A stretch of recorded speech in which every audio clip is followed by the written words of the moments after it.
Whenever you delve deep into the history of many of the greatest artists in music, there is often a person or a moment in time that goes on to define their very being and how their life and career unfolds. It's their compass point for everything they do. It's the most elemental inspiration and driving force behind them. Often that person or moment is defined by a tragedy. For Johnny Cash, that person was his older brother Jack, and the tragedy was his death on May 12, 1944. It's probably not a leap to say that we may have never heard of Johnny Cash if it wasn't for what happened to his brother Jack. Without question, Cash would have been less likely to take so heavily upon himself to uplift the poor, the forgotten, and the downtrodden as part of his career. Undoubtedly, Johnny Cash wouldn't have clung so deep to his faith like he did, whether it was while navigating through the troubles of the United States in the 60s and 70s amid war and cultural strife, or the trials and tribulations Cash would face in his own tumultuous life. Johnny Cash rose out of humble means and a simple home life to become a musical superstar that impacted well beyond the bounds of country music. But along with fulfilling his own purpose in life, he also fulfilled what he believed was his brother Jack's purpose, that Jack couldn't fulfill on his own. This is the tragic story of the passing of Johnny Cash's brother Jack. Johnny Cash was born in Kingsland, Arkansas on February 26, 1932. The family moved to a farm in Dyess, Arkansas in 1935, which was a New Deal colony established during the Great Depression. The families of Dyess were given opportunities to work the land with the purpose of eventually owning it. Cash's family raised cotton, and he was out working in the fields by the age of 5. It was in those cotton fields with his family, singing while they worked, where Cash's appreciation for music emerged, and many of his songs later in life would be inspired by his experiences in the fields and in Dyess. Cash had 3 older siblings and 3 younger siblings, making him the consummate middle child. The sibling just older than Johnny, or JR as they often referred to him at the time, was his brother Jack. Johnny looked up to Jack, who was 2 years older than him, and thought the world of Jack. From many accounts, Jack was the favored son of the Cash family, especially by Johnny and Jack's father, Ray. Johnny would recall about Jack later in life, quote, "He was very strong, he was muscle-bound, he worked out and was in great shape for 14 years old. Jack had been called to preach. Being called to preach in our religion means that you have dedicated yourself to being a minister. Every night he was at the table with his library, reading the Bible. He was a great influence on me," unquote. But when Johnny Cash was 12, tragedy struck Jack, and in some of the most gruesome kind. Since it was during the Depression, everyone, including young adults and children, were expected to work. Jack had been hired by the local school to work in the agriculture shop to split logs into fence posts with an industrial table saw. It was a Saturday, and Johnny wanted Jack to go fishing with him, but Jack insisted that he needed to work in the sawmill. Johnny Cash recalled later that both he, Jack, and his mother had a strange premonition about the day that something was going to go wrong with Jack. This is one of the reasons Johnny wanted Jack to tag along fishing as opposed to working in the agriculture shop. Cash says that his mother came out of their house that is now preserved as a historic place in Dyess and saw the 2 boys off that morning, which was something she rarely, if ever, did. Johnny brought 2 fishing poles with him, hoping Jack would join. But at a fork in the road, Jack took off towards the school and Johnny towards the river.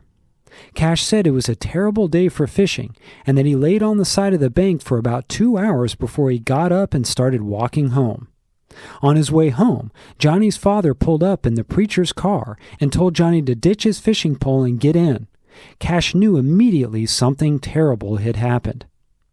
Cash's father told him that Jack had been injured on the table saw and that there was no hope for him. The specific details of how Jack was injured are hard to come by and harder to verify. But while cutting the logs into fence posts, Jack somehow was pulled onto the table himself, and the saw cut straight into him, starting in his abdomen and up through his midsection. According to some accounts, Jack's injuries were made worse when he had to drag himself off the table and across the floor seeking help. Even more difficult to verify, but forwarded by Johnny Cash himself, there could have been either foul play involved or the accident could have been caused by another individual. In a 1995 interview quoted in the book Johnny Cash, The Life and Legacy of the Man in Black by Alan Light, Johnny Cash said, quote, "A neighbor went down to the shop with him that day and disappeared after the accident. I always thought it was murder," unquote. Whether it was murder, a freak accident, or negligence, Jack Cash was nearly cut in two. But perhaps making matters even more excruciating for Jack, Johnny, and the rest of the Cash family is that Jack would survive for 8 days before finally succumbing to his injuries. Though this gave time for the family to say goodbye, it also resulted in painful moments for the Cash clan. According to Johnny Cash, Jack was in a coma for much of the 8-day period. Many of the family had taken up residency in the hospital, holding vigil as Jack clung to life. But right before he passed, Jack became lucid once again. Cash recalls, quote, "My dad came into the room I was in at 6:44 a.m., May 12, 1944, and I heard him praying and crying. He said, 'Let's go gather around the bed, he's dying.' We went in there, he'd come out of a coma, and he was so lucid. And he told every one of us goodbye. Then he closed his eyes and said, 'Mama, can you hear the singing? Do you see the angels?' She said, 'No, I can't.' He said, 'Oh, I do. How beautiful.' And then he died," unquote. Johnny Cash always believed that he'd seen heaven through his brother Jack's eyes. They had a funeral the next day, and after Mother's Day on Sunday, May 14th, Johnny Cash, his mother, father, and all the siblings were back out in the fields, chopping cotton. There was no time to grieve. Cash recalls how his mother would break down in sobs in the field, fall to her knees, and pray to God to give her sustaining grace to keep going. And then she would get back up and get back to work, because the family had no other option. Johnny Cash carried a lot of weight around with him throughout his life about the death of his brother Jack. In the Johnny Cash biographical film Walk the Line from 2005, the death of Jack is portrayed starkly, though not entirely accurately, with key elements switched around or embellished for dramatic purposes. It does show Johnny fishing at the time of Jack's accident, and his father finding Johnny on the road back home and picking him up. Walk the Line also portrays Cash's father Ray seeming to directly blame Johnny for the accident.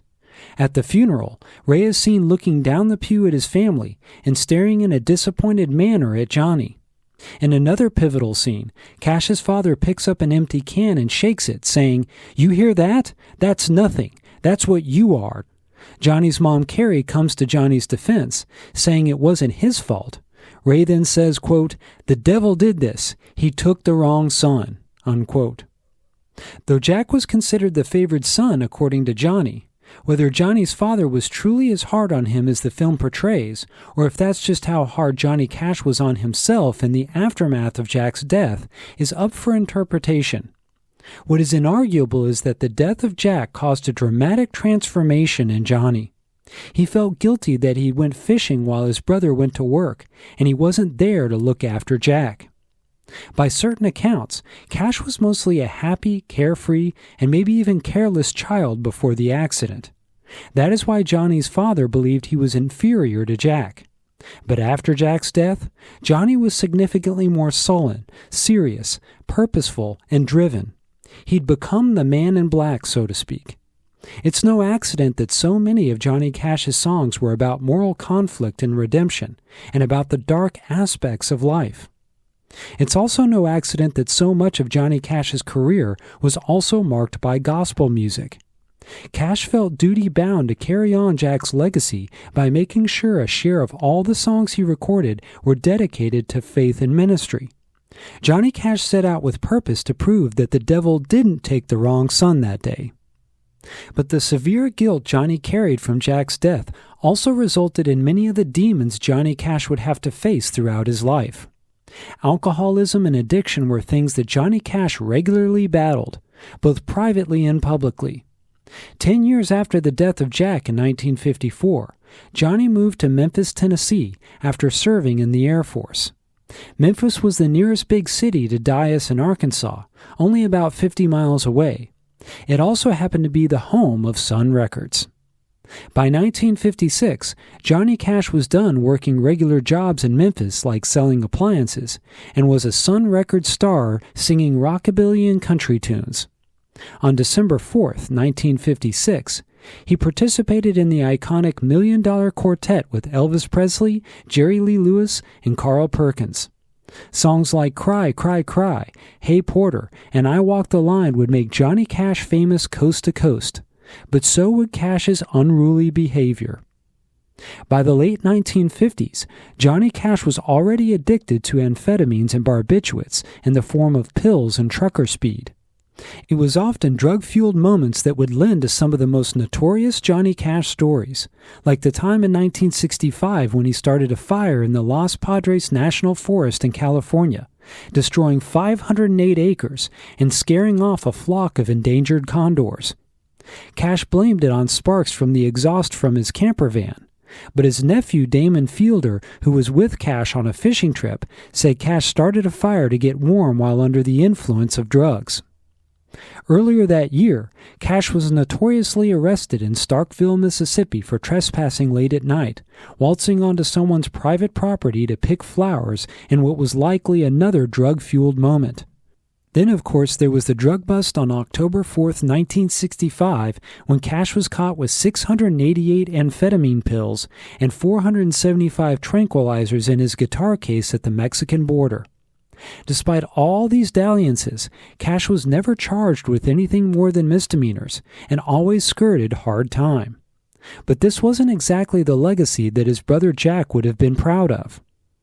Johnny Cash's last arrest came in 1967 in Walker County, Georgia, where he was found with a bag of pills during an automobile accident. Once again, the sheriff named Ralph Jones showed Cash leniency, but not before giving Johnny a long talk about how he was wasting his potential and should be using his stardom for better purposes. Cash later gave the incident credit for turning his life around. He also played a benefit concert that attracted 12,000 people and raised some $75,000 for the local high school. Johnny Cash would be in and out of rehabilitation clinics and recovery hospitals throughout the 70s, 80s, and 90s, sometimes stimulated by relapses, and other times to stave off serious addiction after recovering from surgeries or injuries that required pain pills. But it was also through this process where Cash discovered that one of the instigators for his addiction was the incessant guilt he felt about the death of brother Jack. Throughout his life, Johnny Cash always dreamed of Jack, not as a 14-year-old boy, but as a man that was always 2 years older than him. Cash once recalled, quote, "His beard is gray now, his hair is gray, he's always been there, he's aged with me," unquote. Cash went on to say, quote, "In Betty Ford, I went through a thing called grief therapy to dissolve and get rid of any unresolved grief I might have for anybody. And I went through that with Jack about 40 years past the fact," unquote. It might be a stretch to say that resolving his guilt and his grief over the death of Jack is what finally resulted in Johnny Cash getting sober for good. It wasn't until 1992, after Cash submitted himself to the Loma Linda Behavioral Medicine Center, that he would have his final official rehab stint. But what is unquestionable is that Johnny Cash carried the memory and legacy of Jack along with him throughout his career. Though people tend to gravitate towards Cash's misbehavior when remembering his personal history, it was also things like his prison concerts, his Native American advocacy, and most evidently, his ministry where Jack's legacy was breathed through Johnny Cash's life. Along with all the gospel music Johnny Cash recorded, he co-wrote and narrated a film called Gospel Road, A Story of Jesus in 1973. He also published a Christian novel in 1986 called Man in White. Cash also participated in Christian outreach throughout his career, while also always fessing up to his contradictions as a man, once calling himself, quote, "the biggest sinner of them all." On one shoulder was perhaps the true nature of Johnny Cash, personified as the devil, while on the other shoulder was his brother Jack, always pushing Cash back towards the straight and narrow. It was this constant push and pull, an internal conflict that resulted in the conflicted and complicated character that was Johnny Cash.